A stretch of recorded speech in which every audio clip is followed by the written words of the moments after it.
Yes, people, welcome back to BBK Sports. I am live with my partner, my streaming partner in crime. The Waffle Don is here for our weekly Friday warm-up. What you saying to me, bro? Yes, brother. I couldn't wait for this show as usual. Happy to be here. Happy to jump into the topics that we're going to be discussing and that. Yeah, man, one of my favorite. It's got to be my favorite Friday show. You know what I mean? Sorry, Tony, but this is my favorite show right now because, you know what I mean? I'm not going to get, well, I don't know what's going to happen in this show today, but you know how it goes. Yeah, maybe when the season starts, I'll get on your nerves and get your pressure up like Tony does. But maybe. Well, you did a bit earlier, though, to be honest. Yeah, like earlier in the transfer window, man. It was a bit techie, man. Yeah, that's true, man. You know what? It's actually the things that you were saying then. It's actually coming into fruition now. You're seeing like the effects of if we had bought players earlier. Do you know what I mean? Now in pre-season, would we be moaning about certain plays and certain? We get into that anyway.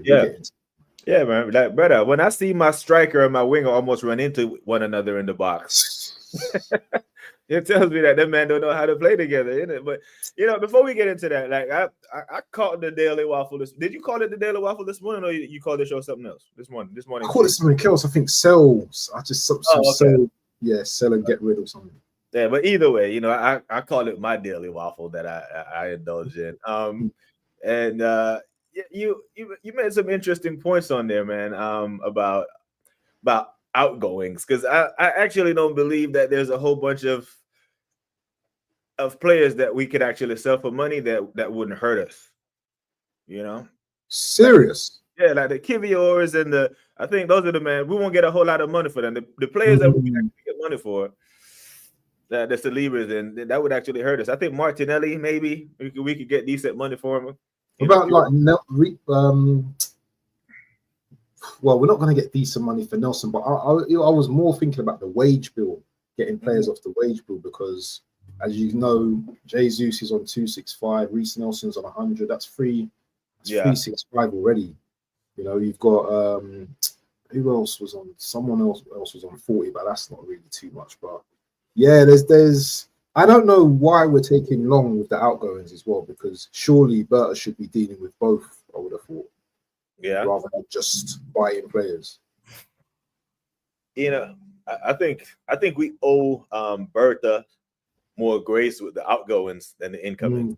Because I'll give him full impunity when, hey brother, you had nothing to do with these bad contracts of men on 285, 265, 100, 150 for a third choice left back. That was not your doing. Right, but it is your responsibility. It's not your fault, but it is your responsibility, right? Like if you were born to a alcoholic mom and dad, it's not your fault. But throughout the course of your life, it's your responsibility to overcome that. You know what I'm saying? So I'm gonna give him some grace with that. But as far as the other French players, if he can get money for Jesus, I stand up and applaud him, with that contract and the injuries. But brother, I'm actually like, if we can't get decent money for Jesus, I actually want us to keep him. That's what I was saying earlier today. It's like if we can't sell him now, because apparently Kate was saying he's not going to be back until October, but he's still probably going to be a decent squad player. But the thing is with him is his injuries, and if we can't sell him, then we're gonna have to keep him for at least another season, because that when's his contract up? Is this his last? Does he go free after it? He's got 2 years left, so he's signed a year deal in 2022. Yeah, 2020 he signed a 5-year deal. I don't know. I don't know what the chat feels. You know what I mean? Are we still hanging on though in terms of like having Jesus? He's not really for the last year or so, or 2 years, 16 months. He's not really played, has he? Yeah, he hasn't. And when he in the Premier League, he did not. He had a good stretch last year in the EFL Cup against Palace, and we played Palace back to back. He bagged the hat, and then he did it. But other than that, I'm struggling. But I would keep him rather than Havertz, to be honest. I would rather Jesus than Havertz in that line. Yeah, if it's a loan deal where we're still going to be playing the bulk of his wages, I'm like that doesn't benefit us. That's a bad deal. If you're still so, for example, say Flamengo or whoever in Brazil wants to pay 65 and we have to foot the bill for the other 200, just keep him. Just keep him. You can't pay someone $200K for them not to play for you. You know what I'm saying? And I think ball to feet, I actually think he's actually better than Madueke with the ball at his feet. Yeah, 100%. Oh, you talking about Jesus? Yeah. Of course he is. Come on. He has value. He has value. So, I'm here for it. But, you brought up Cape. That brother there, man. I love him. I swear. He's such a good dude.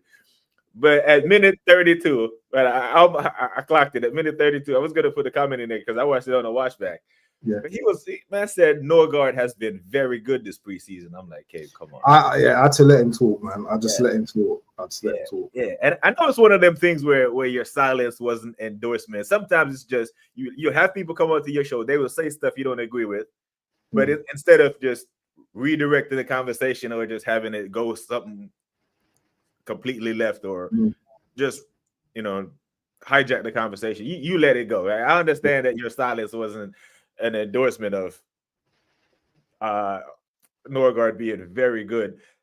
I didn't say good, when he said very good, I'm like, okay, come on, man. Now you're reaching, right? Now you because he has it. He's actually, I don't know where, but big up to Cape. I'm looking forward to the 5 Gun Show.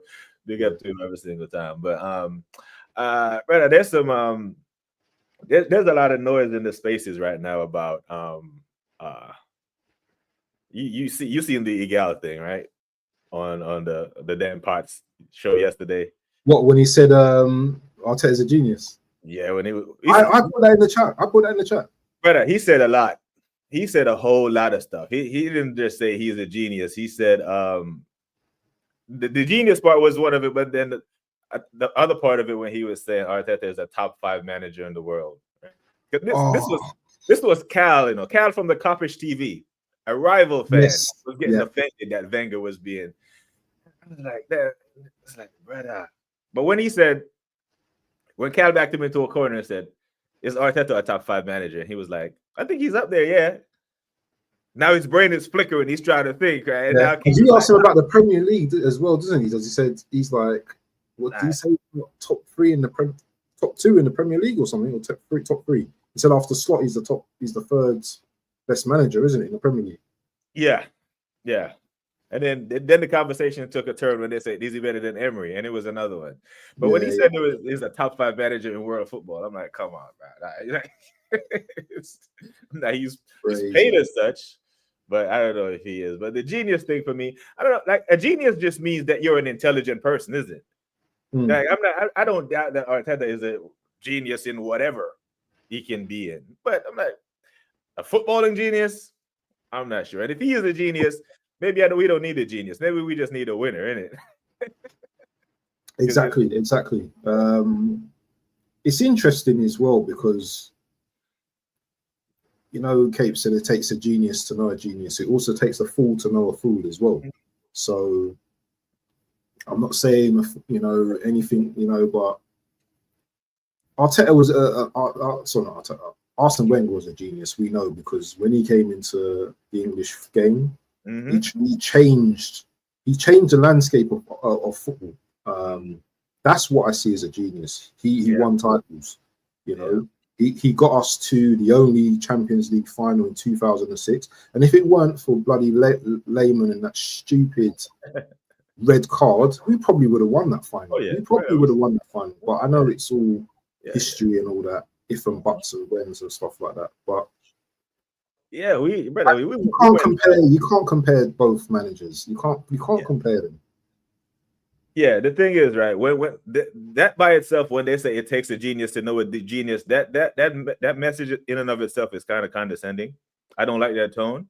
Right? So basically, what I take from that when people say that is like, you don't see he's a genius because you're stupid. It takes a genius to see a genius. Come on, brother. Man who could tell that Albert Einstein was a genius or that guy was a genius. You don't need to be able to do trigonometry to know that someone is smart. Now, the definition of genius is just an exceptional intellectual individual. Exactly. You know, the apple fell off the tree and all that kind of stuff. Yeah. What was I going to say though? Yeah. And anyone can feel the way they want to feel. Yeah, that's up to them. Yeah. We can feel the way we want to feel. Yeah. But the thing about what gets to me, yeah, and I've seen it in our group chats, I've seen it in enemy lines and stuff like that. Yeah. The minute you're like, even murmur the words like, this manager's got to go, it's almost like, well, he's not going anywhere yet. He's not going anywhere for now, so no point in saying that and blah, blah, blah. And I just think to myself, there's going to be a time where this manager will not be at Arsenal. Yeah. It could be this season. It could be next season. Who knows? Yeah. But there will be a point of time where this manager will leave us. I just don't want to start seeing people like when we're going through a flurry of games, yeah, where we're not performing, then they want to start getting on the bandwagon. Rather than, we've been saying it for years. Yeah, we've been saying this for years, but now all of a sudden we're going through a bad period in October, November. Just got to go and stuff. We've been telling you for ages. Yeah. And that's what I'm a bit skeptical about with some fans.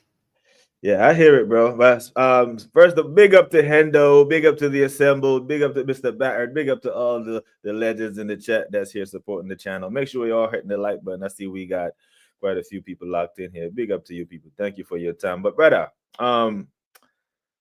after starting the preseason off not so great, and after 2 consecutive defeats and a couple of stinky performances on the left-hand side, it emerged that Arsenal are exploring a loan for a Rodrygo. And they are finally seeing the light on the left-hand side. Exploring a loan to get the one-away winger from Real Madrid. Now, are you buying any of this loan thing? Because going into the window, I said, no, we're not signing Rodrygo. I thought the window was going to close. He's not going to play at Madrid, and he's going to force a loan move in January. That was my thinking in the entire summer in the Rodrygo saga. Now it's being talked about that we might get him on loan before the window closes. Are you buying any of it? Well, firstly, when I heard about this news, I was in denial. Like, I don't believe none of it. I didn't believe any of it. But you know, as you just like try to investigate and you're looking at stories and stuff, I've not seen none of the big ITKs reporting it unless I'm wrong, as Fabrizio or Ornstein. It was Indy, innit? Indy that reported, isn't it?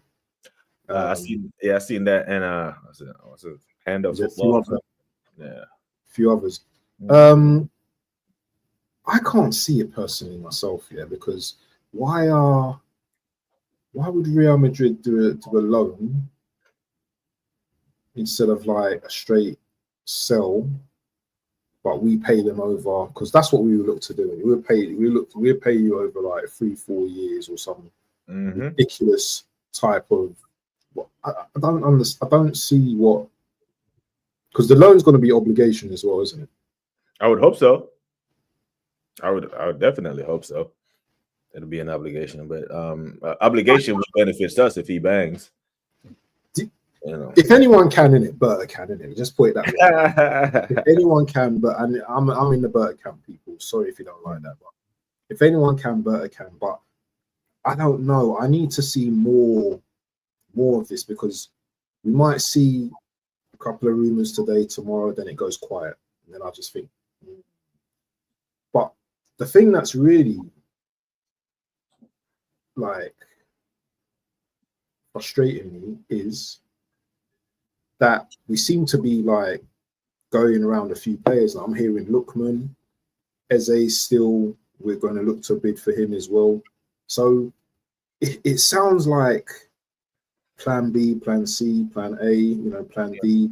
We're looking at situations or scenarios where we can bring in, I think Rodrygo is going to be very difficult. I think he's going to have a choice of clubs to go to. Yes, he would get first team football at our club. Yes, he would be looked at as one of the best players in our team. But but just because he's looked at one of the best players at our team, doesn't mean that doesn't come with pressures. Yeah. Crazy pressures, on him. Yeah, he's going to be a star profile player at our club. Is an attractive place to come to. I would say Arsenal are still an attractive team to play for. But the only thing is, he's got other options as well, and that's PSG. Even though they've got players, they can throw down that money if they wanted to. Man City, they can throw down money if they wanted to.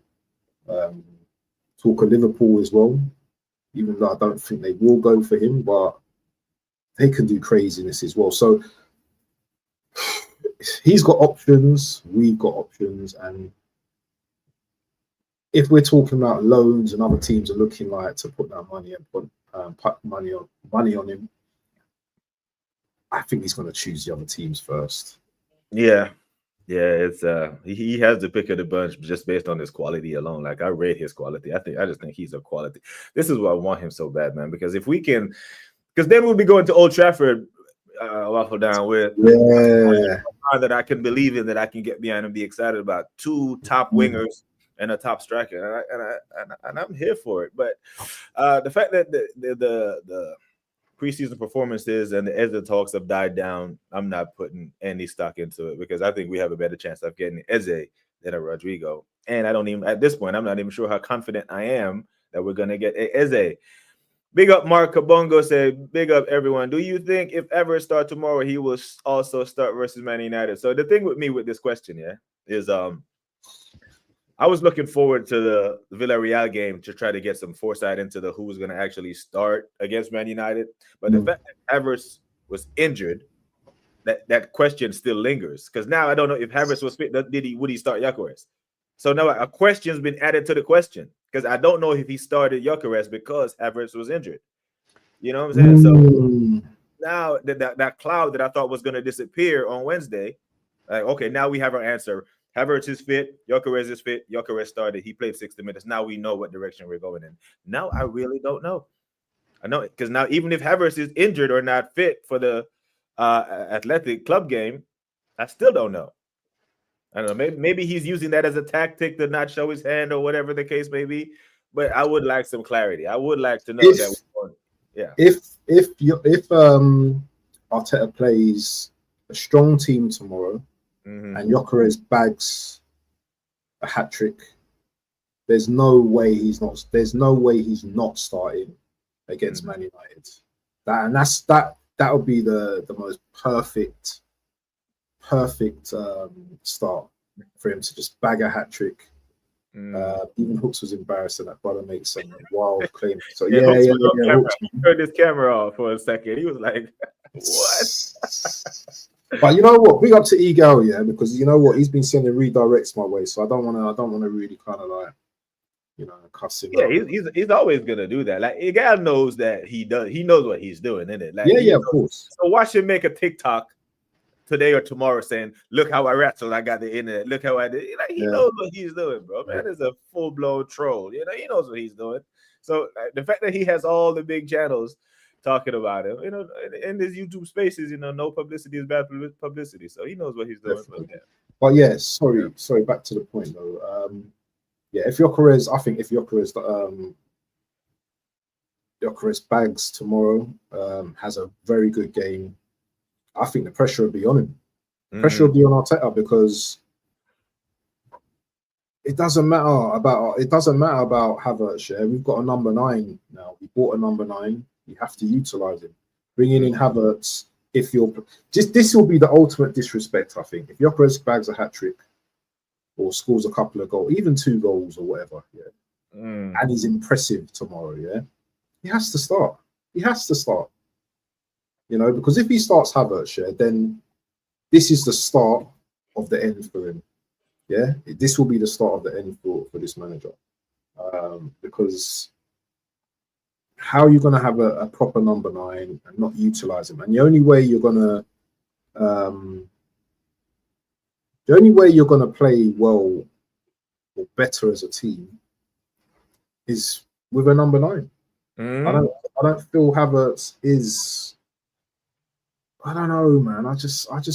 Do you know what? Maybe it's me and my own bias, yeah, just saying this, but we will be in the long run better off with a number 9. I just think we've got to play the number 9. We've got to get used to it. We've got to get used to that number 9 again, yeah, because we've been so long without a number 9. If you don't play the guy and you're just dead on the same system as per usual, yeah, it's just going to end up the same, isn't it? What was the point of actually buying him if we're not going to actually play him? Yeah.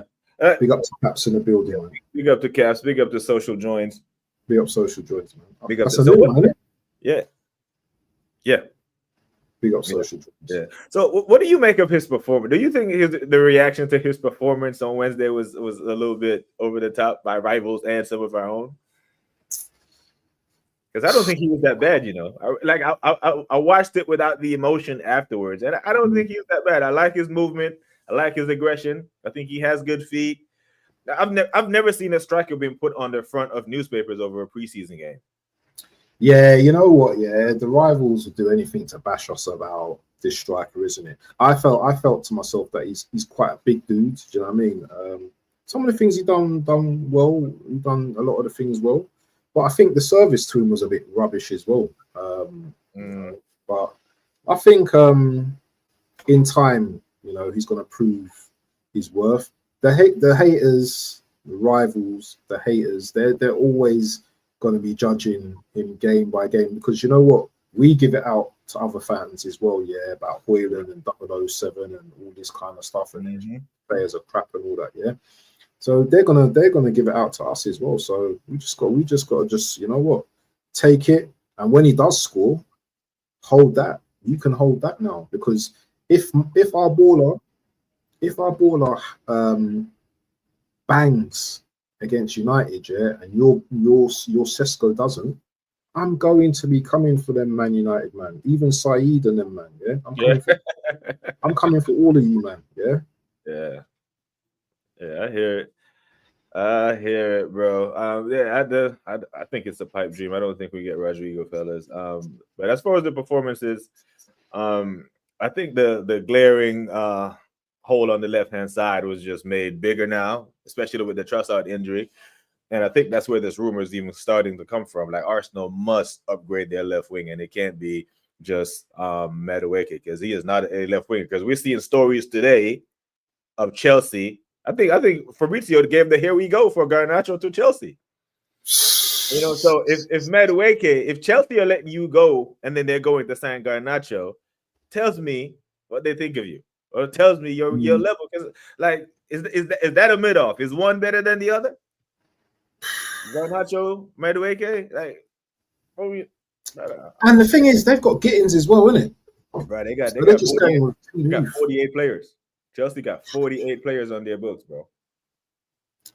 The thing is, though, yeah, we also got to be fair as well, yeah. We have to give Madueke a chance, you know what I mean? We have to give him a chance. Maybe not on the left, maybe he's better on or coming off the right, but this is the thing, Taron, yeah, that we need to see what these players do in an actually proper match, yeah, under pressure, yeah, for points. We need to see what these guys are about, because pre-season, I've not really seen anything. But I've not seen our strongest lineup also. Yeah. Does Madueke start first game of the season? Because Martinelli's been arse. Yeah. Like, right, that's the level that we're at after the amount of money spent that we don't have a left winger. This is so the starting lineup at Old Trafford, you know, it's Gyökeres down the middle, Saka on the right. At this point, Waffle Don, I really don't care who's on the left side. I don't like it. It could be Madueke and it could be Martinelli. Like, I can't be asked. There is not a first choice. Like, you put him in training and you let him battle it out. About Trossard as well, because Trossard is he injured? Yeah, he's injured. Yeah, he's injured, bro. And you know, if I don't know, it's bad there. So you don't think we're gonna have someone to start? You don't think we're gonna? Well, new players not gonna start anyway if they come in now anyway, are they? Nah, it's gonna be one of them two. Man, I can't be asked. It can be like, how are we like? almost $1 billion in, and we don't have a starting left winger. Is what, you know what I'm saying? This is mismanagement at the highest level, at the highest level. And I don't want to hear any more good business signings, right? I'm so sick of that phrase, the good business, and it's another buzz phrase that annoys me, because when people use this good business term, the hell with good business. We need good players, right? Signing Willian on a free is good business. It's free. Free is always good business, but wasn't a good player for us. Sterling on loan was good business. It was a loan, didn't pay a fee for him. Good business. I don't want any more good business players or deadline day or none of that. We need a bona fide left winger who does winger things, or we're going to be predictable again. You know, you see how easy it was for Villarreal to play through us. We had 60% possession. They had 40, but they had 7 shots on target. We had 7 shots on target. Do you know what? Yeah, if I was a manager, yeah, and I call this crazy, yeah, I would play bloody Dalman instead of Martinelli down that wing, because I know he will do much better than Martinelli. And it's too young. Way, what, in the Premier League as well? You can't play in the Premier League. Not till December. Oh wow! So this morning, Kate asked you if you would prefer Odegaard instead of not Odegaard. Ethan instead of yeah. I hear that shout. He can play though, can't he? He can play. He can play. He played. Yeah. He played plenty of Premier League games last year. Yeah, I hear that shout. So I know Brother Cape is not crazy, because he's a smart dude. You know what I'm saying? So I hear that shout of 1 year instead of Ethan. I hear it. That's fresh. You know, what we did against Tottenham, it felt stale off of Don. You know, us with Martinelli down the left-hand side trying to do something against it felt stale. That's why everyone was saying, same old Arsenal. Stoke, we scored from a set piece, 2 set pieces, penalty in the corner. It's stale. We need something fresh. Can't give Premier League teams the same old Arsenal. The same old Arsenal is not good enough to win. So we need something different. And if the manager is not changing, he has to change his tactics. That's what I see in the AFTV interviews. I think Dan Potts' I think that was the headline in his interview. Arteta must change his tactics because it's stale. He's stale. The players are overcoached and they're underperforming. So eat something. It just can't be Martinelli, Trossard on the left-hand side. Maybe. Remember the year we signed Willian? I just brought him up. Remember the first game, his debut against Fulham, he was cooking. Had 2 assists that game, and then the rest of the season was stinky. But that first lineup was fresh. We need something fresh, because I know you hear the chest, especially with the way they're moving in the transfer window. Man United are starting to get loud. They're starting to get loud, right? They're not sounding like the team that finished 15th. They're starting to get loud. So yeah, we need to freshen up a little bit, man. That's all I'm saying. You know, just freshen up a little bit. We're doing the insanity thing now, because we're doing the insanity thing because we're saying the tactics are still, and we keep saying the same thing, you know, to try and speak it into existence. But this manager, is he going to change? That's the question. Is this manager going to change? Is he going to take the risk? Is he going to be brave? You know, and this is what a lot of us Arsenal fans have, you know, as a question about Arteta. Can he prove, that, you know what, he can go against the grain, take the risks, you know, okay, we're playing Man United, but do you know what, I'm going to try something different here. You know, Odegaard, you're gonna be on the bench. I'm gonna play a dynamic midfield. You know, I'm gonna play Odegaard, Rice, and Zubimendi. I'm gonna start with those 3. You know, I'm gonna play a pacey, you know, front line.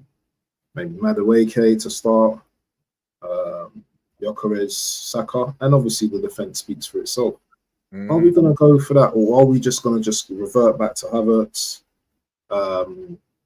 Odegaard, Rice, Zubimendi, just a team that is stable, just win a game or not lose a game. And this is the problem with our manager. If we want to win titles, and someone said this the other day, it's better to win a game and lose a game than to draw 2 games. Yeah.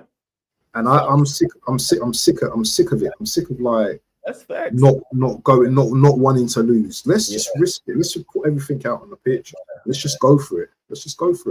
I love that statement, brother. Because you can draw 38 games and get relegated. Remember when 48 points was the bar, you get 40 points to save. So you draw 38 games, you're technically undefeated. Right? You're invincible, but you're going down. You know what I'm saying? That'd be the worst, man. Invincible and get relegated on draws. Yeah, so it's all wordplay, brother. Yeah, we have to win, man. The coaching, and we know how the movie is. But yeah, we have the opportunity to do something about it. You know what I'm saying? Like we have. The window's still open. It's a little late in the window for my liking, but it is still open. But you've not addressed the Rodrygo situation for me. I don't know whether you think we're going to get him out of a 1 to 10. What do you think in terms of us getting Rodrygo? Is it a possibility or is it just paper talk?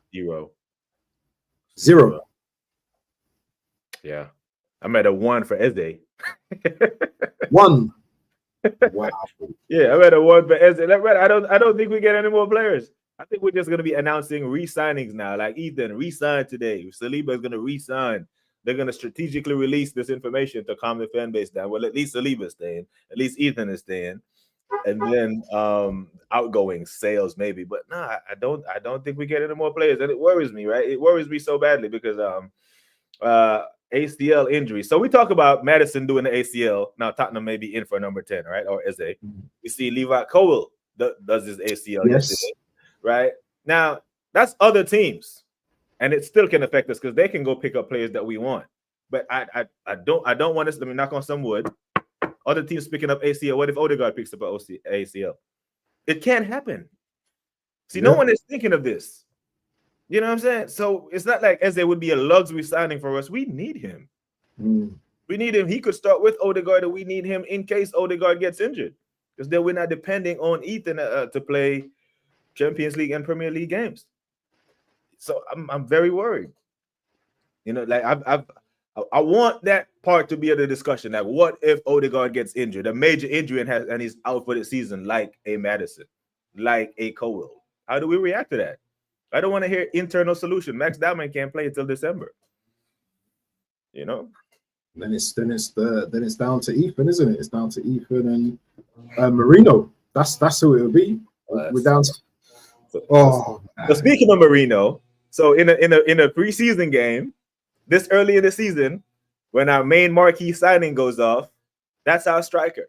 Because he played up top, right? When Gyökeres went off, that was our striker, and he's meant to be our emergency striker, not the primary, not the alternate, not the contingency, but the emergency, like the last resort. Yeah. And we haven't even started the season yet, and he's up top leading the line. We're not ready. We're going into another season unprepared, my brother. I know. And we're expecting to win trophies unprepared next season. Yeah, this is crazy. And this is another thing as well. Yeah, you're saying we're not ready. So are we ready to win trophies? Are we ready to go through 6 years of no trophies and be bantered once again for another year? Are we prepared for that? Are the fans prepared for that? Are we going over the top right now? I'm prepared for it. You're prepared for it because you're not fickle and you have thick skin.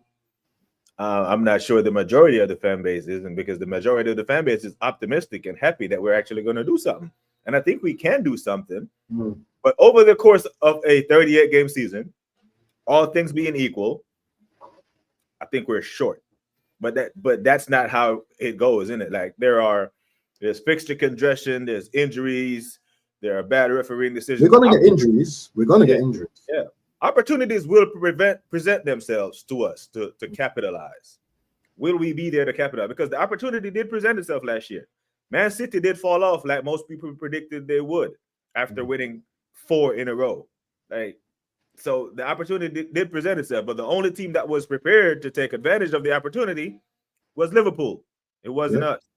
So I would think that we're going into this season, we would better prepare ourselves for the opportunities that present themselves in this capacity, right?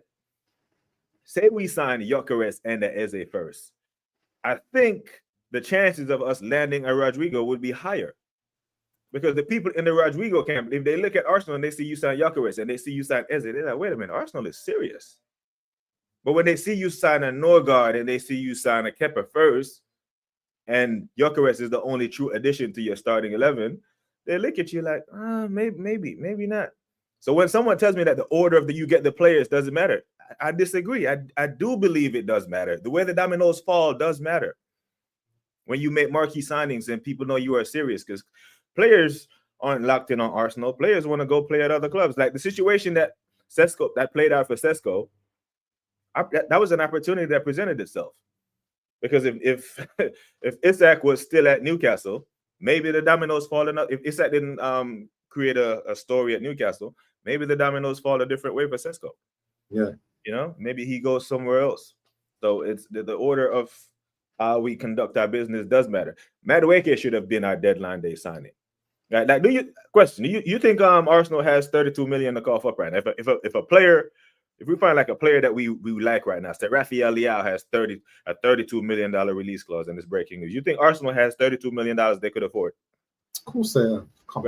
Right. So 32 million plus 48 million, that's 80 million. 48 million was Madueke money. You know what I'm saying? So that's 80 million. So it's there. So the order of the business. So we spend the money for Madueke, but now you're hearing this. We have to sell to buy craziness for the player that would actually make us feel comfortable. The player that would actually make us feel like we have chest. Champions League winner. You know, guy who's won every medal. That's the level, right? Not Martinelli. I think Rodrygo is closer to Perez and closer to Alexis Sanchez than Martinelli and Trossard. You know, like has there been a player at Arsenal that made us get up out of our seats since Alexis left? Big up to Rashid. Big up to Static. Big up to every single one of you. But seriously, since Alexis Sanchez in his heyday, no one has made us get up out of our seat when the ball is played out. Like every time he got the ball in space, bro, we were on the edge of our seat. Like this guy is electric because we knew something, a big chance was coming, if not a goal. That's the level. That's what we need. You know what I'm saying? That's what we need at this point. The defense is good. You know, the defense is good. We forced team to try to break us down. We can't. We have the playmakers in the middle. We bang the ball out to the right-hand side, to the left-hand side. And then bring that message up again about I want to see where Oregon Goons got where their man gonna be, man. Where they going to be? Because he's coming in it today, isn't it? Oh, is it today that Dallas flying? Yeah, I think so. My apologies, Chad. I'm all over the place just waffling. I didn't even see the comment. Stuart Arms, where's that? Let's just see where this up. North London, I think. Did I have the comment on the screen already? Yeah, hold on. Oh, if you're free on Friday, Friday the 15th. Oh, it's next week. Near Shepherd's Bush. Okay, cool. Yeah. That's. I don't think that's going to be too far away from me actually, because I'm west in it, so that shouldn't be. Let me see where this place is. Shouldn't be too far. Oh, it's in Notting Hill. Yeah, I'll be able to find it. Someone said, "Who's honking?" Yeah, there's a beep. There's some beeping outside. Isn't it? Okay. Yeah, bro. We need someone to get the damn people off the edge of their seats, man. Because right now, if you're defending against Arsenal, you're trying to break us down, right? And the ball is turned over. Everyone immediately runs over the soccer side. That's where the danger is. Yeah, we balance out our attack, and all of a sudden they can't do that. You know. He's just a Spanish Poch. He had 2 chances to win. 5 years, 2 chances, didn't take one. Now the football has expired. It's over for this coach. Yeah, the football has expired. I like that phrase. Do you know the worrying thing for me? Yeah, is seeing his reaction after the games now. He's looking really concerned. Like we can ask like fans, oh, we, you know, are we concerned? And fans be like, no, it's only pre-season, but that doesn't translate with the manager's body language, because he actually looks really concerned. I don't think anyone's clocked onto that. You know, just it's all right. You know, I just think a lot of us have just got hopium right now. You know, first game of the season, we're going to be a different team. We're going to be brilliant, and we probably work. You know, probably play well on our first game, but I think problems come again. I think the problem's going to come against like a Leeds. Yeah, I know it sounds crazy, and no, it's not crazy at all. It's a newly promoted team. They play different style. Leeds like to play football.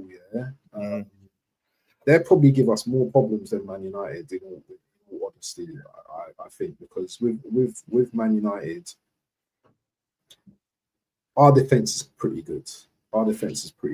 Yeah, you've got Cunha, they've got Burma, but those players can be kept quiet, you know, because they're solely the focus in it of our defenders. But when you come up with teams like Leeds and stuff, yeah, that got tricky little ballers, yeah, that you don't watch them on a daily basis, you don't watch them on a weekly basis, yeah, and they're the type of that'll be away as well, won't it? That'll be a home. Yeah, it's home. Yeah, yeah. First game's away. So yeah, I don't know. I'm probably waffling here, but it's not the obvious. I don't see the obvious sometimes. Yeah, that's a valid point. If it was at Ellen Road, I'd be worried. I'd be actually worried, because I remember when Brentford came up, we went to the G-Tech and got punched up when their very first game in the Premier League. There was even last year. I think it was last year when Liverpool first game away was at Luton or something. It was at the newly promoted team, and they actually gave them a game. That newly promoted wave is actually a real thing, man. You know, players feed off that. They run like they've never ran before. You know, they close down spaces. Yeah, they make it difficult. And the thing is, these teams don't fear Arsenal either. It's not like they're playing a Liverpool where they're just going to just do the low block here. They will do a low block, but they will come out against. If Arsenal haven't scored in the first half yet, Leeds will have belief, and we've seen it before. Guys, where Arsenal run out of ideas after 15 minutes, and then they bring the other team in. You might score a goal, but they might score a goal, and then it's just messy. It's just messy. We've got to go out and score two late goals in the second half. We've seen this playbook so many times. Big up to boy 10. I don't believe we have 32 million in the bank anymore. At most, we have 27 M. It's more likely only 24 to spend. Need to make good sales or transfer business is done. I do believe the transfer business is done, even with the sales. I don't think they'll be done in time for us to get anyone in for. And this squad, as it is, going to Anfield on August 31st, gives me pause. Big up to Endo again. Said at Rashid, have a word with Aaron. He can tell you. I'm assuming the time will be late afternoon onwards. When Dal will come. Okay, I'm talking about Dal. Hey, Dal is gonna have a good time, man. He's like, you man are rolling out the red carpet for him over there. You know what? I probably won't be down the pub, but I'll probably like on the Saturday. I might just take him up to Portobello Market, show him the ends and that, show him some of my friends and stuff like that. If it's about. Yeah, man. Big up to Sheldon Johnson. Said, Nunny on deadline day. Fan base goes mental. It was strategic, and when he was bought, imagine having that. That was our fine. See, it would. I don't think the fan base would have went into meltdown if we signed the players that we needed. If we signed Gyökeres and Rodrygo, like we filled the major holes in the squad, because those were the major holes in the squad. Say we signed Rodrygo, Gyökeres, and Eze, and Nunny Madueke on deadline day. I don't think anyone would care. Well, they would care because it's a Chelsea thing. The Chelsea thing there, but. We would have been buzzing off Gyökeres, buzzing off Rodrygo, buzzing off Eze, and we would know what Madueke role in the team was. Now we don't know. And what about this Malik Fofana guy? Yeah, Liverpool were looking at him. Why aren't we looking at taking, you know, these teams' targets as well? Because he looks potential as well, and he will come probably cheaper than a lot of the other players as well. Why are we not using our brains? Because Liverpool is serious. Like this morning on your weekly waffle, you said on your show this morning, you said people are looking past Man City. Yeah, you know, you don't hear Man City's name being mentioned at all, unless it's big preach talking about Man City because they respect them. Obviously, Liverpool do, but you're not hearing nothing about City. And City, they don't seem to be doing much business because I think they've done a lot of their business already, but they're still a dangerous team. And you know, Maybach music. I think I'm Big Meech, Larry Hoover. Collar on my polo, kisses on my necklace, all my diamonds watching. I'm a Rosé born stunner. I can blow money, 50 when I'm shopping. I'm burning purple flowers, it's burning my chest. I bury the most cash and burning the rest. Collar on my polo. Maybach music. We will pause there, people. We will wait for E-Ross to give us permission to continue the stream. Brother E-Ross, whenever you are ready, after you have made your grand entrance on a Friday, like the E-Ross just knows when to enter the stream. You know, 46 minutes, he comes in here and stop the party. But big up to E-Ross every single time. E-Ross, man. Big up E-Ross all the time. And the Gooner in the building. Big up to the assemble. Oh, there we go. All right, yes. good. Why is it that Gabriel, Saliba, and Raya are the only players playing in their natural position? Team roles are a strategy that's set by the amazing player who lost form. So I think that's because Mikel fancies this thing where he likes versatile players, which is why the Eze signing would make sense for me. Because Eze is a very versatile player. He can drift out wide, he can cook in the 10. Meanwhile, Odegaard is not a versatile player, but he loves him. So it confuses me. Like Odegaard he probably can be versatile, and he's probably been told take up residence on the right-hand side. It might be instruction, but that's the only part of the field that he occupies. So he's not very versatile. So it confuses me, the assembled. I'm very confused. But it's not the only thing Mikel does that confused me. He confused me by starting Ethan, but he started Norgard and Moreno next to him. I could understand. Why would you start him with two of the slowest midfielders? If you want to see him cook, you start him with Zubimendi and Declan Rice.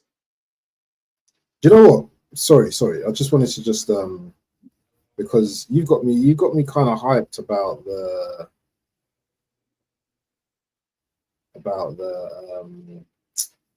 Rodri stuff, yeah. So it's Sammy Mockbill. He said interesting. Rodrygo is absolutely genuine, but the stumbling block is the cost and the wages, which will be 250k per week, if not more. If it was a loan, there will have to be some sort of obligation. But we're paying bloody Havertz 285 or how much it is, 280. What's the issue here? What is the issue? Take Havertz and Jesus' salary out of it. Put them in the bin, yeah. Like even if you take those away, what would a Lamine Yamal cost in salary? But what would a Erling Haaland cost us? What would a top wing? So if we're not meant to pay big salary, we will never get big players. Regardless of how much Havertz is on or Jesus is on, that's completely. That doesn't matter. Yeah, it doesn't. You know, if you want top players, you got to play top player money. So why are we scrimping then? Like, what is the stumbling block then? Do we not have the money then? I believe we do though. I think we do, but like the amount, the second place player over the past 3 seasons, Arsenal have gotten more money from Premier League revenue than Liverpool, because of the second place finish and the first place finish. There's not that much in it. It's like £9 million. You know, so this was the first year Liverpool actually got a big payout from being top of the table. We've been collecting, and we went further in the Champions League than Liverpool, and we got like 100 million from last year's quarterfinal run. There's money at the club. Is it because we're not winning things as well? Because if we were winning things, yeah, we'd be going for top players, wouldn't we? Because it's because we're not winning, and we had to overplay for Jesus and Zinchenko and these men to come to us. So that's why those contracts were bad in the first place. But moving forward, the top players will command top money. Competence gets compensated. You know what I'm saying? So when I hear the club heckle over salary for a top player, I'm like, okay, you're not serious. Serious, isn't it? You're not serious. He's a top player for a reason, so he's gonna cost you top money. And I'm welcoming the obligation. Why are we interested then? Why are we interested? Do we just think, oh, let's go for a top player? And oh no, it's like it's like me going into like a high-class restaurant, Mm-hmm. and the person comes over with water, and I say, "How much is the water?" And the person goes, "1,000." No, I'll just have the tap water. It's all right. I'll just have the tap water. I'll be all right with that. And it's just it just seems cheap, innit? It just seems cheap. You know, you're in a high-class restaurant, yeah. Mm-hmm. You know everything's going to be expensive, yeah. But you're still doing the cheap. Oh, I'll just have the tap water. That's probably nasty and yeah. Because if that's the case, bro, every time we get linked to a top player, we're just gonna have to summarily dismiss it. Because that's not true. We don't pay that. We don't pay that. Now, unless you're gonna do a Brighton and then get like players at very early and get them to overperform, you're never going to win. Never. Brighton can command £100 million for their players. That's what they do. 100 million. That's what I've heard they want for Baleba. 104 million pounds is what they value it at. 100 million pounds for that's Declan Rice money, and he's we said that Declan cost that much because of English tax. Baleba is he's from Cameroon, I think he's from Cameroon. I think he's a Cameroon international, 21 years old. So he was Brighton scouted him and signed him at 19. So unless we're gonna do that, we're gonna have to sign the Rodrygos. Either we sign the Rodrygos or we go find them. But we're at a place right now where when you're sitting second in the Premier League for 2 years in a row, you might have to go buy him, because if you go find him now, you need time for him to develop. Brighton has time for their players to develop. We don't. Another player. Okay, so we're not going to go for the caviar this time, but do you know what? We're gonna go for some nice tuna. Lookman. I know you said you've had a lot to say about him, but he's looking for a club right now. He's put in a transfer.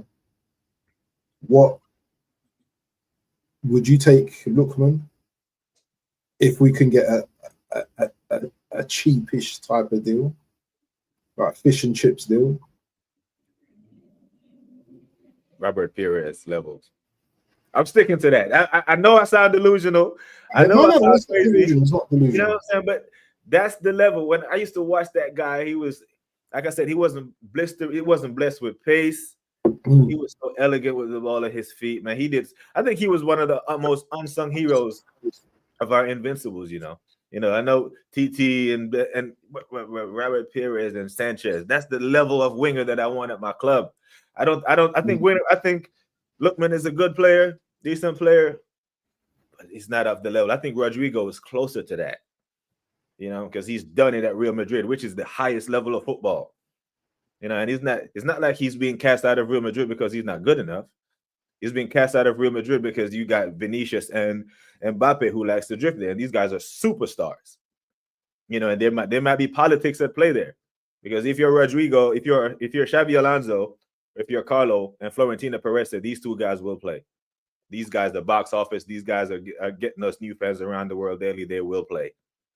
And then Rodrygo becomes a sacrificial lamb. You know, Kovacic was a sacrificial lamb at Madrid. He got forced out. He went to Chelsea, had a pretty good career. I heard people say he couldn't play in the Prem because it was too physical. He won a Champions League at Chelsea, won a Premier League at Chelsea, won 2 Premier Leagues at Man City, or 1. So I hear it. I know people liken it to the Rodrygo want to leave Real Madrid. Is another Odegaard, but he could be another Kovacic.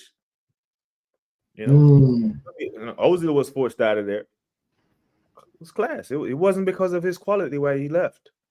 It wasn't.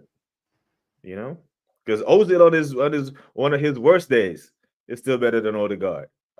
You know, and he was on 300 or something, and he was forced out the squad. So I won't complain when I see Havertz on 280 sitting, if the player on the pitch is actually producing. You know what I'm saying? Because these men are going to make their money regardless, bro. But I want to win, my brother.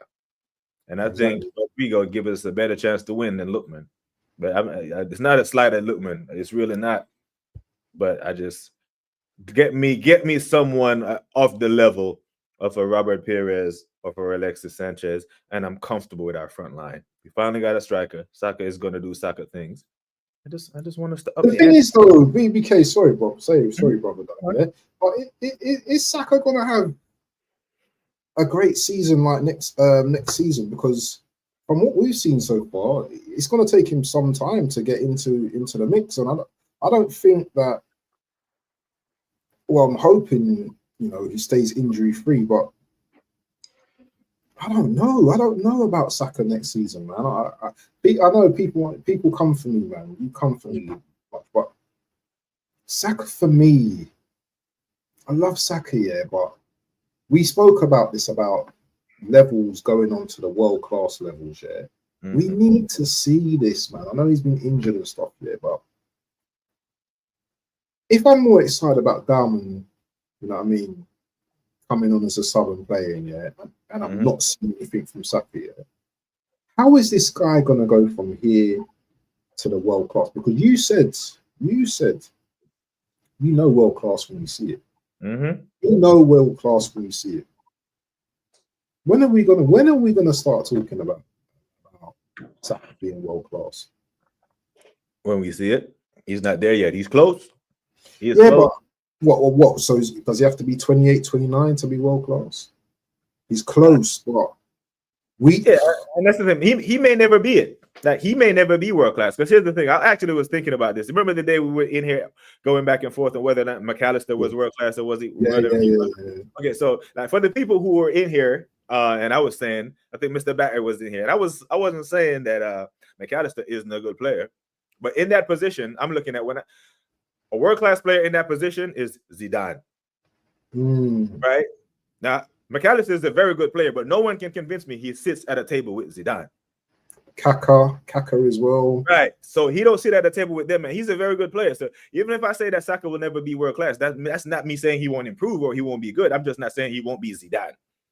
I don't think McAllister is not a fantastic player. I just don't think he would ever be Zizou. But can't you put players on tiers? So those are elite of the elite, but you can have I don't know, like the Gerrards and who else? Frank Lampards and the Scholes, Scholes and all them guys. You can have that tier as well, So and that's where the conversation actually eventually went. Where my takeaway from it was, if we're gonna call these modern day players who are good world class, then we need a different word for Zidane and them, man. You know what I'm saying? So I don't think Saka doesn't need to be world class. He can give us because you can give me 20 goals a season and still not be world class. Like Ollie Watkins scored 20 Premier League goals one time. It's not a world class. But people are already calling Cole Palmer world class. People are already calling Cole Palmer world class. And this is my problem. Even when he had a bad season last season, even when he had a crap season, his assists were still quite decent. And his goals were still quite decent. Yeah. Saka was injured for 4 months and still racked up 10 assists. You know what I'm saying? So the numbers are always going to be there, and your world class play, because Zidane never had great numbers. And I was on with Aaron Talks Football at one point earlier this week, and at the end of their careers, at the end of his career, Marcus Rashford would have better numbers than Ronaldinho at the end of his career. You know what I'm saying? Yeah. Because Ronaldinho never had great numbers.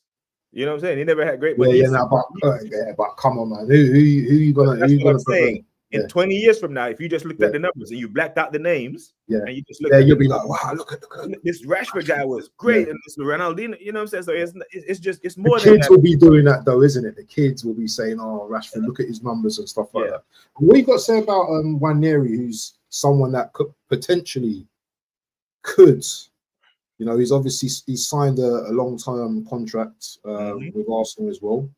Is he someone that can go right to the top?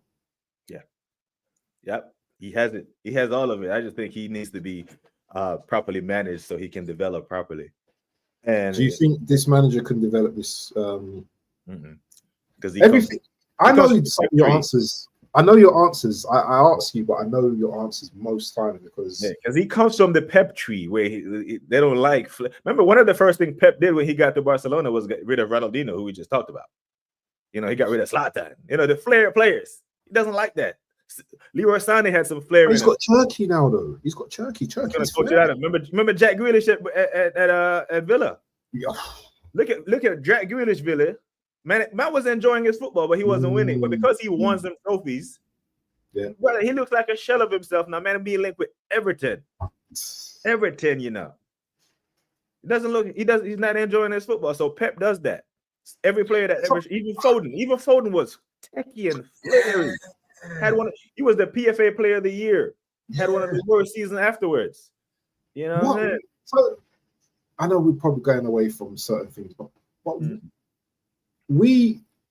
don't know, we can agree that Pep is a genius, yeah. Big up, Tony. Big up, Tony, man. Big up the Hammers. Make sure you go and subscribe to Tony as well. We can say that Pep is a genius, yeah. Mm-hmm. Do you agree or not? Yeah. Absolutely. So why is it something to do with the philosophy? Because Messi was a techie player for Barcelona. He couldn't change Messi. Yeah, but Messi was generational and all that, but he wasn't flary. Ronaldinho had flair. It was he was different. He could over his head. So. Yeah, he was different. Like he could, okay, you know what, I'm gonna embarrass the shit out of you this game. Like Messi doesn't. Messi comes and you know he'll run past. Messi can run past 5 defenders, but if Ronaldinho run past 5 defenders, then man, he does it. Then go back to the 5 defenders. He does it differently. Yeah. Pep wasn't like that. The ego thing with Zlatan, he's just different. He likes, you know, he might be a control freak, and Messi comes off as a nice guy too, isn't it? Like I don't think a CR7 probably wouldn't mesh with Pep. A CR7, you know, I got a little bit of ego about me. Messi is the first one at training, the last one to leave, but he does it differently. You know, Ronaldo is a. So how do you feel that? How do you think that Arteta is going to get the best out of Ranieri? Because now he's got him in a long contract. He still can do what he can do whatever he wants now. He can bench him, you know, because it's almost like, you know, like the verbal agreement with Gyökeres. Mm-hmm. I'm hoping in that contract that he signed that he has to play a certain amount of games per season. I'm really hoping that. Mm-hmm. I don't think he will develop it. So here's the thing. Ethan is what, 18? Yeah. I think Ethan knows that he'll be at Arsenal in the next 4 or 5 years. There's no guarantee Arteta will be at Arsenal for another 4 or 5 years. Then that'll be 10 years. Managers don't stay at clubs that long anymore, especially the ones that don't win. Arteta he's the second longest tenured manager in the Premier League after Pep, you know. And Pep is only there 5 6 years. Mm-hmm. He's going into his 6th, 7th season. No, but Moyes has been here for years. Moyes, he's when I say tenure, I mean with the same team. So Moyes went from West Ham to Everton. Yeah.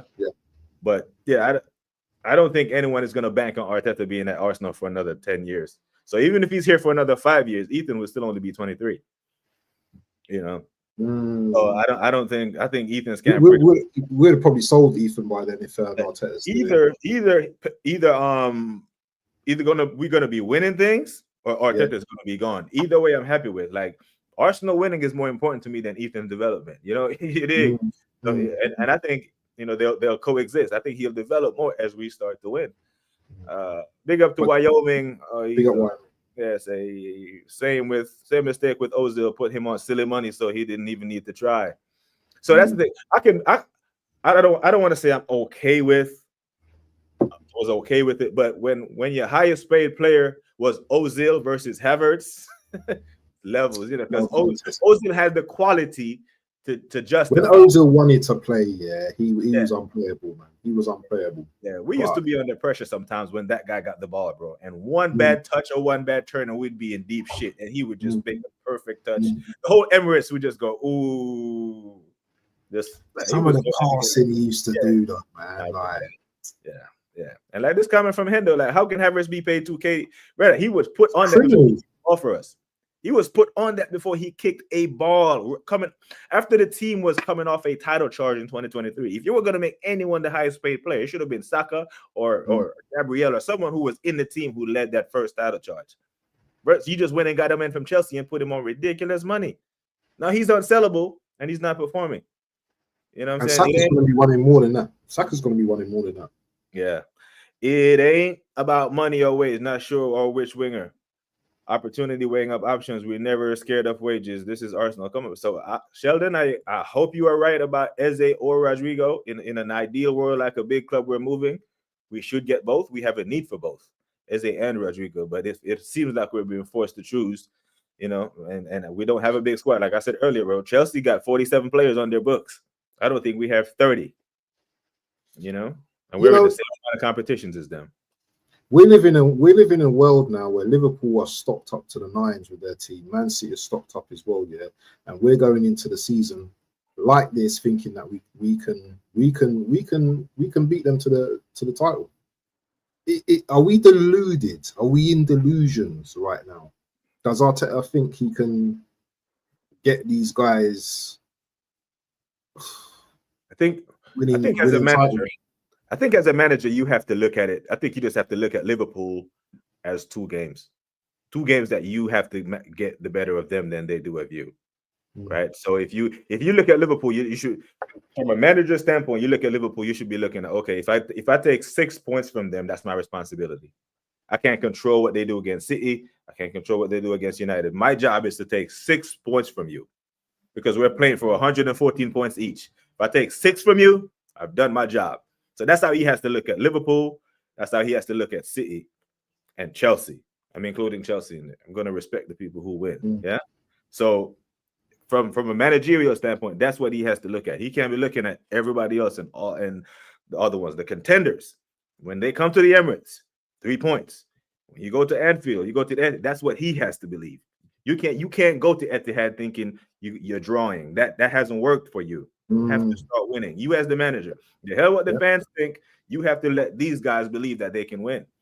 That's what you're charged with. That's what you get paid 15 million a year to do.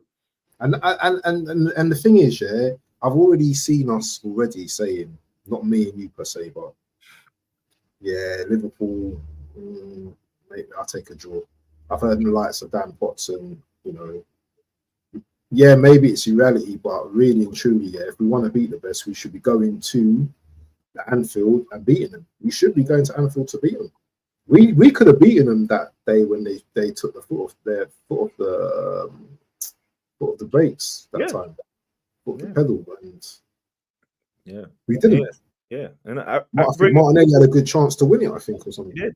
I think it was Trossard. Trossard didn't cross the ball. He went for a shot. Like, yeah. The sliding tap in or tap in either way, but he tried to be the hero, and that's what happens when you don't play a lot, isn't it? When you don't play a lot, when you do come on, you want to make an impact. This is managerial stuff. This is how you manage a squad. You have to know that Trossard's makeup, his personality, his disposition, that he's going to be a shoot first guy because he doesn't get a lot of minutes. He's thinking to Martinelli, bro, you've been on the field for 90 minutes. You've had your shots. Now I'm going to take mine. You have to coach these guys to believe in one another and trust one another. I saw Mo Salah, and I know Mr. Batter, you remember that. I saw Mo Salah and Sadio Mane arguing on the pitch one day. Yeah. Mane always rolled him across for Mo Salah. Yeah. And Mo Salah never used to. Yeah, and he cussed him on the pitch. Like Klopp had to go on the pitch and calm him down. You have to manage these things. You know what I'm saying?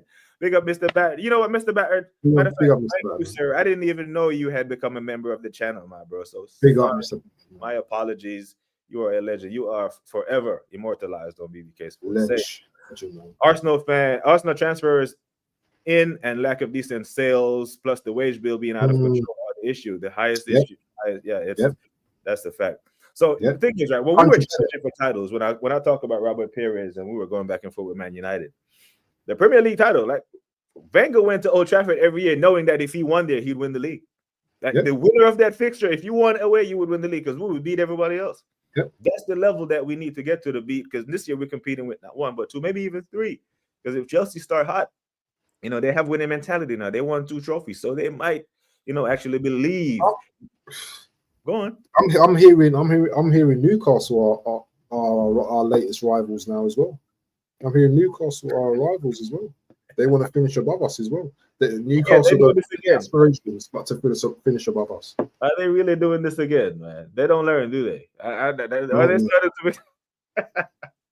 to?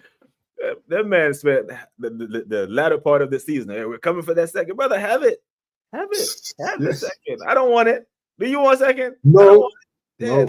I have it. I don't know why the man was so obsessed with second. And I read that. Like last night's stream on the night owl. Dubs put it to D-Man and he put it to Specs. And man, them said 8 to 10. And I think Specs said 7th. It's a long way from second, my brother. Oh, yeah, it's what's this from the December waffle? In my opinion, Arsenal are doing exactly what they're paying for. If you look at the players Arsenal could have got and the players they bought, always buying cheaper options and win nothing. Yeah, it's a vicious circle. But is Berta actually challenging the norm right now? Because Berta has to have some flexibility as well. It's not about just Berta bringing in his own players. We would love him to do that, but Arteta still has some kind of, control over what players he wants as well. So it's like players like Liao and stuff like that, yeah? I mean, he would love to come to Arsenal. Players would love to come to Arsenal, but this manager just doesn't seem to like... Am I right to say that Arteta played with Ronaldinho at PSG? Yeah, he did in 03, 02, 03, around there. He played with these types of players, and he doesn't like it. And he doesn't like... Played for Wenger. He played for Wenger, one of the most attacking managers ever. But he stockpiles defenders as if he's, building an army. So do you know what? Man City knew what they were doing when they sent Arteta our way, man. They knew what they were doing. He's an agent. He is an absolute agent. Big up to BX Gunner. Said we need a scrappy Longbird as well. Bring me Lookman. And like I said, I'm not opposed to Lookman because right now, I hate. I've seen standards erode over time, right? And if I say, okay, I'm holding, here is levels. Either you meet that standard or you don't, or you can't play for Arsenal. I think we'd be better off. But when you use, okay, this guy's better than what we got, so we'll take him. He's a stopgap, and that's how the standard gets eroded, and that's how we end up with Martinelli and Trossard. Because Martinelli he could get nowhere near that team. He could do one training session, and he would have been like, I can't get to that level. I can't. Like he would see Bergkamp, he would see Henry, he would see Rob, he would see Fabregas, and he'd be like, no, I can't get to that level. I'm not this level, so let me go somewhere where, you know what I'm saying? He just, yeah. This is it. Yeah. Good player, get much more football out of him. He has a high resale potential.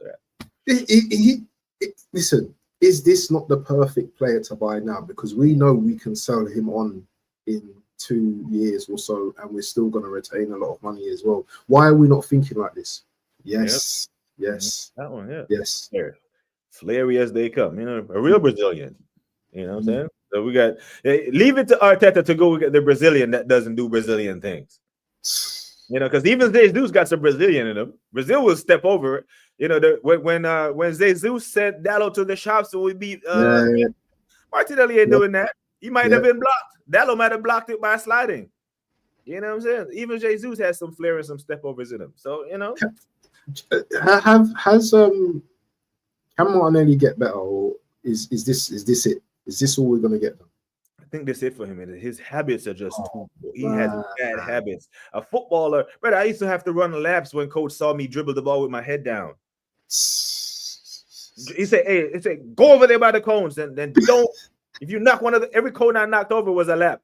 So if I knocked over 3 cones, that was 3 laps." But that would frustrate the shit out of, because he said, your head down, you cannot see your teammates, and this is at 10 levels below the Premier League, where the men are much slower. Yeah. But these defenders are faster, smarter. They have analytics. They have, they go watch film. No one was scouting me. Like before match days, before Arsenal, man sit in the room and they look at tape of Martinelli and say, when he gets the ball, his head is going to be down. Just position yourself this way. The ball is going to be yours. Or he's going to dribble it out of bounds. Some defenders are like, no, he's got pace, but it's not easy. Oh, his head is always down. He just won't, man. He just won't. But Arteta is one of the best coaches in the world. BBK, he's a genius. You know what? I'm going to credit you with this because you said something. I don't know if you caught it, but I said it on one of my streams the other day.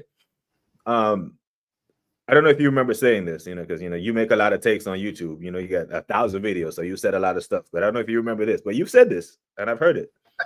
You said Arteta may be working into. Don't quote me on this verbatim, but something along the lines of he may be working to become a great defensive coach. Yes, I remember saying it. Yeah. Right, so he may be, because I've sat here and credited defensive being the best in the Premier League 2 years running. He's a part of that. I have to give him credit for that. But you think that's the actual thing, that he wants to be known as a defensive coach? Because it seems that way, because the attack is not attacking and the defense is good. Yeah, that's how it looks to me right now. Every time we're linked with an attacking player, he's not interested. If it's a defender, he's well on board. What we're being linked with is Jacquet, French defender, centre back right now. That's not going away as well. If we're looking to bring him in and flip him, then that's good business for me. But this is the amount of defenders we got right now: Calafiori, Miles, Saliba, Gabriel, Timber, Ben White, Kivior. Who else? I'm missing someone else as well. No, we've got enough defenders. Yeah, we've got 2 for each position. It's looking like Zinchenko. We just need to just now. Let's just focus. Listen, what do they say? Is it great defenses win titles? Yeah. Something like that. But what did we win? And that's where I was going with that. I was gonna say, you could be a great defensive coach. That's okay. I'm fine with that. I'm fine if it wins. But it has to win. However you go about winning, the greatest NFL coach of all time is known. This guy Bill Belichick. He was known as a defensive mastermind. No one cares about the Super Bowls, how they won them, but you have to win. If you want to be a great defensive coach, I'm here for it, because we've actually seen that work. We've seen Mourinho do it. But look at the last 3 seasons. I think we've only conceded 12 goals. I'm sorry, 12. We've only 12 defeats. I think the last 3 seasons.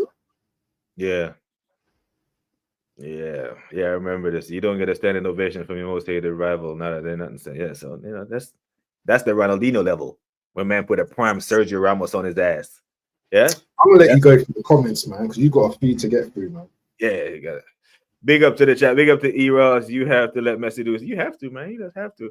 I'm gonna skip a couple of few. We have to let Ranieri do his thing as well. I believe as well. I think we need to just let him be free. Let him express himself.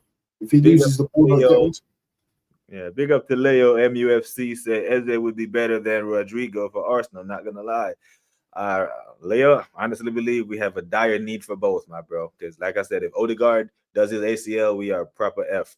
And we seen what Martinelli does on the left hand side, what Trossard does on the left hand side. It's just not good enough. He better not be here for another 10 games. So if the first 6 games go like most people say it's gonna go, like the Assemble said it's gonna go, then he won't be here for another 10 games. E-Ross. Arteta needs to run out of England, send him back to Spain. Yeah, send him to Villarreal so he can coach Pepper again. Yeah, he could be a defensive coach there as well. Yeah, I think he'd be decent in Spain. Question: who has he signed? Who is quality? I say Timber. I said Timber. Yeah. I say Gabriel. I'll say Declan. Where that was an open goal. Declan was always going to come to us. He wanted to come to us. And then that's it, bro. It's been a lot of misses. It's been a whole lot of misses. Fabio Vieira's and the Pablo Maris and the Cedric Soares. It's been a lot of misses. Conga. Nuno. It's been it's been a lot, man. It's been. But Zubimendi could be a good signing. I think Zubimendi would be a decent signing. But there's more misses, than hits as far as I'm concerned. It's not good enough. Look at us. We sound like we're entitled Arsenal fans that haven't won a league in over 21 years. We're that entitled, though. We're so entitled. We'll be happy to go another 10 years without, winning the Premier League title. When they stay entitled, bro, I said we're patient. I said we're too patient. Too patient. You can't. There is not another fan base that you can ask to. Hey, let's go on 21 years without winning a Premier League title. No one will accept that. No one will accept 5 years, right? Yeah. As much as Man City love Pep, and I take digs at Man City, and I said Pep he's the only manager that's bigger than the club that he manages, and he won't even get 5 years at Man City trophyless. Exactly. Trophyless, not Premier League-less. I think so. Say Pep goes the next 5 seasons and wins the next 5 FA Cups. You think that would be good enough for City fans when they used to collecting prems? Nope. Yeah. But if Arteta was winning the FA Cup every year, bro, we would spin that on that. Because here's the thing: I really think he was so obsessed with second abs that if say we go on to win the Premier League this year, the narrative won't be, oh, Arteta won 1 Premier League in 7 years. The narrative would be in his last 4 years. He's only the lowest he's ever finished was second, right? You can use the language to prop up something to make it look better than it really is. But 5 years without any trophies, none of the clubs that we try to measure up against would actually allow this. All right, so that's where it goes off the rail for me when people say, well, I'm entitled. I'm like, no. I'm not entitled. I think we're too patient. That's why we get taken the mickey out of. Hammers Football. A big up to Tony. Said, unfortunately, there's an indentation at second spot that has Arsenal name written all over it. You can see it changing much. That's my opinion. I don't even think his second is guaranteed this year. Wildcard FC, man. I think we can go from second anywhere to 5th. Right, it could be long. It could be a long season. He must have rinsed Arteta in training. Arteta don't like flary players. Hey, it could be, man, because he did it to Dunga. That's why Dunga left him off the 2020 squad for the World Cup, because he did him mad in training. Big up to Jason Gouda TV. Say big up to BBK Sports on the Waffle. Bless up all in the chat. Big up to Sheldon again. Said my coach used to blow the whistle and ask me where the striker was. Yes, brother. Where's the striker? Oh, I'm the defender. I just ran up on you and kicked the shit out you. You didn't see me coming. Your head was down. If I couldn't answer, not getting in the match day squad. Big facts. Don't run with your head down, man. Trust your training. Trust your skill. Kick the ball in front of you and run if you have to look down. You don't have to look down. Just look straight ahead. Great. Make him a specialist in avoiding relegation then. Oh, you know what, Tyrone, yeah, as you go through the comments, yeah. Go on. Imagine if this loan deal does get accepted, though. Can you imagine? I think we'll be excited about that. I think we'll be happy about that, wouldn't we? I would. Because it's not impossible, is it? It's not. But I can see this. It's gonna be a deadline day thing. Oh yeah, it's gonna be a deadline day thing. But deadline day. We already want to Anfield, bro. Oh no! Anfield. I want to turn up. I want to have him in the squad going to Anfield. Yeah, that might be our game this season. So hold on, deadline. We're going to Anfield, yeah, and we get slapped up, yeah, and then he just thinks, I might just, yeah, because we're going to Anfield on August 31st. The window closes on September 1st, which would be poetic justice because we signed Arteta after we got slapped up 8-2. So if we go to Anfield and get slapped up and we do a reactionary signing, it could be. But like, we need Martinelli was so bad. We knew he was bad. Look at his comments. Yep, facts, brother. Facts. Social joins knows, man. Social joins knows. And we got him from Millwall, so we're not in a position to turn our nose up at managers that are at smaller clubs. Yeah. So when someone say, "Oh, who did you get?" Brother, give someone else a chance. Right? It's the Arne Slot effect. Arne Slot was from a smaller league, smaller club. Would you bring Klopp to Arsenal? Hell yeah. I seen that man topple Bayern Munich with Dortmund. Did it? He did that. This man had Jordan Henderson looking like a world beater. You know what I'm saying? This man, now the heavy metal midfield, he did run Gini Wijnaldum into the ground, but I'm sure when he walks into his trophy cabinet and see that Champions League and the Premier League, he's like, it was all worth it. And that's what makes the trophy sweet, isn't it? The sweat that you put into it. Exactly. That's what makes it sweet. Yeah, we need to let Ethan cook, man. We need to let Ethan cook all the way. Boy, 10 said, I've been adamant about needing to sign up and upcoming players as a strategy for us. We can't keep up without doing that. Facts. It's an absolute fact. But we look at Skelly because we've heard that the narrative, Skelly has saved the club $80 million, but it's too late. We went and spent 50 on Calafiori. Okay, that's what we really wanted to play at left back. Look at Liverpool running rings around us in the transfer business. Yeah, Liverpool are doing the absolute madness. I got 2-0 to United. They're defending blocks of 5 and 6. We'll get hit on the counter. What? Who said that? Social Jones. Social joins. So here's the thing. When that third goal that they scored, my brain immediately flashed to the United game with Mbuemo running down that side when we push up trying to break him down, turn the ball over, and Bruno hoofs it out to Mbuemo. That's what I was thinking. I was like, this is a classic counter-attack goal that they scored against us in for the third one. And I was like, man, big up to the assemble. Said we got 22 likes. Make sure you are liking and subscribing to the Waffle Down people. BX Gunner said Real City, Chelsea, Barca have high standards because they win the biggest trophies. Yeah. And Xavi was an actual Barcelona legend. An actual Barcelona legend. He won the league and they still sacked him because he didn't do well in the Champions League. That's what happens. That's what happens. So even if they say these other clubs love Arteta and are waiting to sign him up, that may be true, but they're not going to give him 5 years. They're not going to give him 5 years with no trophies.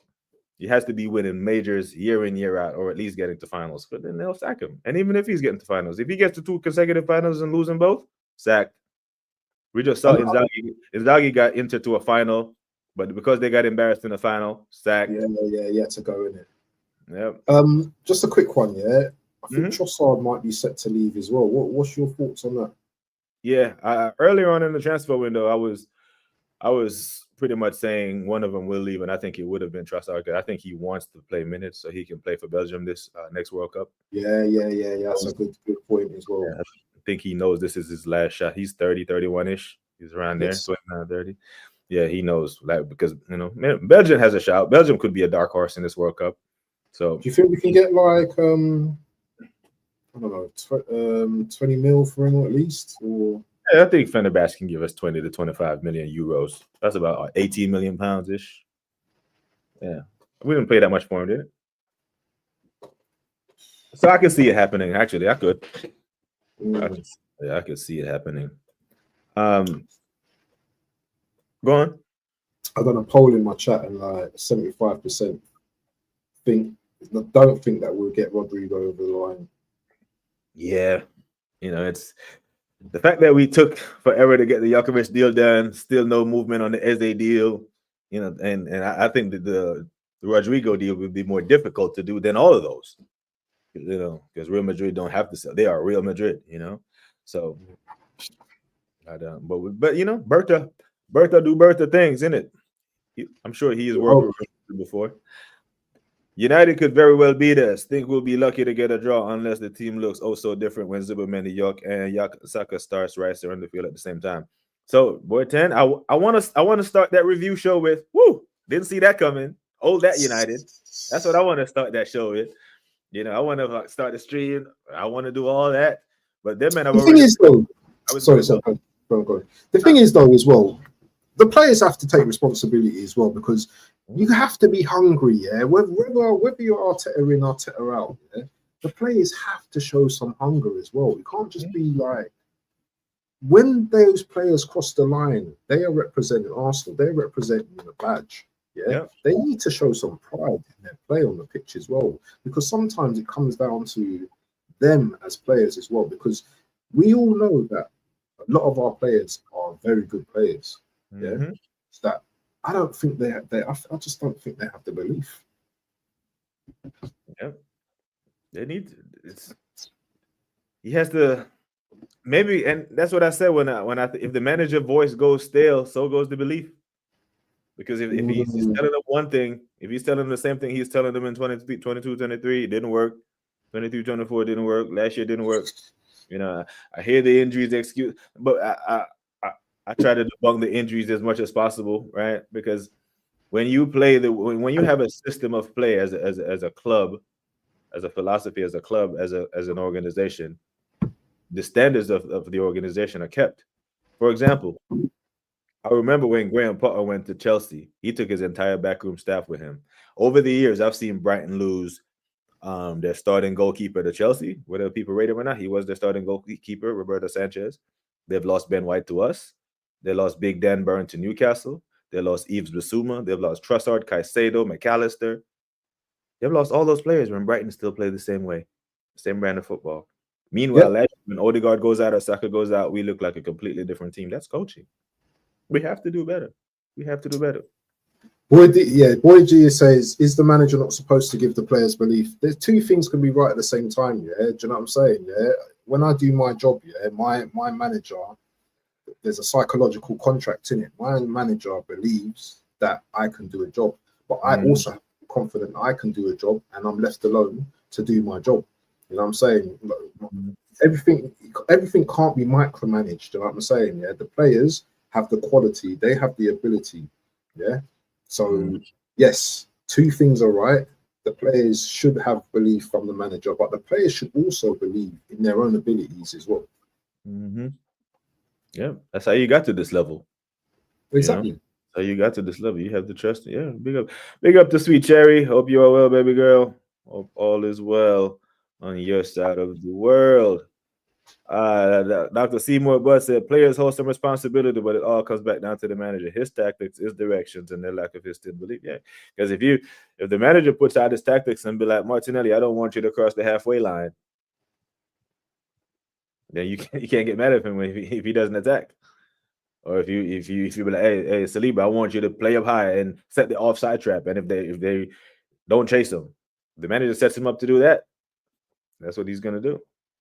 But yeah, at this level, when they cross the white line, a lot of the onus is on the players. I completely agree. Endo say the problem is not that Arteta has sapped the hunger from them. They operate as brainless drones. They've had any inspiration, hunger drilled out of them. So why? Okay, so if he's done that, then yeah, which could be true as well. What that tells me more about you as a player as well. Why are you still there? What, are you just motivated by money and no trophies?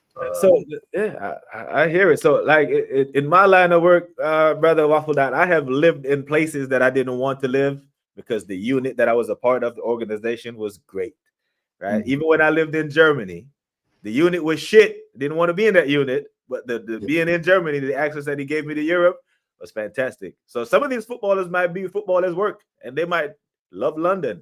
And hey, I'm going to live in London. I don't really fancy Arsenal, but that's work. The work environment isn't great. Look at Ben White. He don't like it. Right, but I'll deal with work because of the lifestyle that it affords me. So I hear it. But that then comes back to the manager. You have to get this guy when he is at work. You maximize his work potential, isn't it?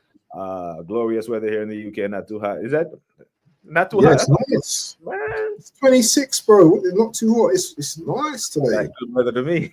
26 people. Yeah, I think that's about 80 something Fahrenheit. Yeah, that's hot. It's 30. It's gonna be 30s next week. 30s. It's beautiful. Arsenal players are overpaid. Has the ambition been taken out of them? Fair question. If you give young players too much, too little, it can go to their head. That's a very, very good question. I know this guy's going to delete all these questions. If they don't come from a good family or a good support structure around them, it can go straight to their head. Well, that's it. Yeah, I agree. They've got everything they've ever wanted. Nothing needs to motivate them. It's a thing. It's a point. This is a good point as well. But look at Dalman. Yeah, he comes from a millionaire family anyway. Oh, does he? He comes from his dad's a multi-millionaire. Yeah? Okay. He's obviously not on a high wage, but you can see he loves playing football. Mm-hmm. We can see probably in a year or two whether that will be coached out of him, that motivation and stuff like that. So I don't know, man. I don't know. Did he really say this? Mikel Antonio said he don't watch football. Well, I guess when you play it, I get it because I don't really watch war movies. They kind of annoy me. Like if you know what, you work there, I can relate. Mikel Antonio's had a hard one, man. Like, obviously his mum passed away this year. He's in that bad car crash as well. So I feel for him, man. I really feel for him, man. Yeah. What's this one? Everyone's on me at the moment. Hold on, the players on huge salaries. Their Benitez has been bought. Look at Calafiori, 12k per week at Bologna, now 120. Yeah, it's crazy, man. It's crazy. But if that's the case, then yeah, we might as well just like go home and not even watch football, not even do content creation as well, because we're being sold a lie. We're being sold a lie. You know, do we want trophies, or is it a case of we just want to sell merch? Our players are happy to get paid every week.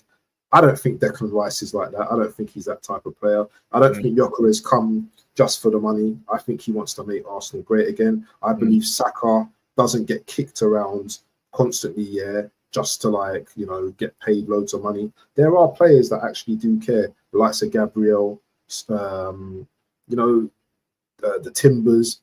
We have players in our team, yeah, that want Arsenal to win. Come on, man. You've got Gabriel talking about, you know, there's no excuses next year and all this kind of stuff. I mean, this season. So there are players that actually want to win trophies. I don't believe it's just down to money. Yeah. At some point, the outside pressure is going to crack, right? At some point, they're going to have to listen to the fans. Some of that, the fans at this point, you know, the fans want to win. So as much as you see it as a job, part of your job is to deliver a trophy to the fans. No one is overpaid. Everyone is underpaid. When you look at the books, that's a social joys. I'm all for Arteta getting his 15 million a year.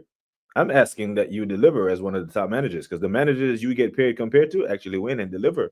So you're going to get paid like one of the big boys. I'm going to ask that you perform like one. That's all. Yes, we've been sold a lie. Dowman doesn't need the money to be motivated. Most players are coming from poor working class backgrounds. I hear it. Well, even Christian Pulisic, he comes from a well-off background, and he's America's best player. He's the U.S. Yeah, but this is where I kind of like, I have to kind of like disagree, because coming from a background where your fathers or your parents are millionaires, yeah, but working and getting paid, yeah, is two different things. So you go to work to get paid effectively, isn't it? You don't go to work for free, do you? Yeah. Maybe it's the buzz of getting paid, yeah, more than how much he gets paid. Do you know what I'm saying? Yeah. It's not like he's going home and he's hungry and stuff like that. Yeah. But it's the thing that I play for Arsenal. I play football. You know, I get paid for doing what I love to do. Do you know what I'm saying? And that's his money is his money at the end of the day. Yeah. You know, so, you know, rather than always relying on daddy's money and stuff like that, there's going to be a time where he's going to be on par with his probably his father, like earning, you know, millions and stuff like that. So, you know, there's a balance, there's a fine balance, isn't it? You know, there's a fine balance between getting paid, winning trophies, and we know a lot of players, yeah, they're just out there for the money.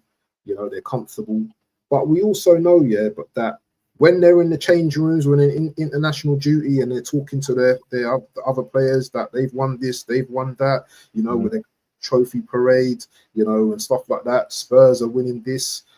Crystal Palace are winning this. Remember, we're supposed to be the Red of London, yeah. We're supposed to be the main team in London, yeah. And 5 years without a trophy is unacceptable. Unacceptable. These players should know that, and the manager should know that, the club should know that, and the fans should know that. So you know what? We need to go out next season. I'm not taking a draw against Man United, by the way. I'm not accepting no draw against Man United. Yeah? It's 3 points. I don't care. I don't want to hear excuses about it's the first game of the season. Sorry, I'm going to a little mini rant at the moment. I don't want to hear none of that. Yeah, we start the campaign next week. 3 points or bust. That's it. Sorry. I hear it, brother. Yeah, 3 points of us. 3 points of us. I absolutely hear it.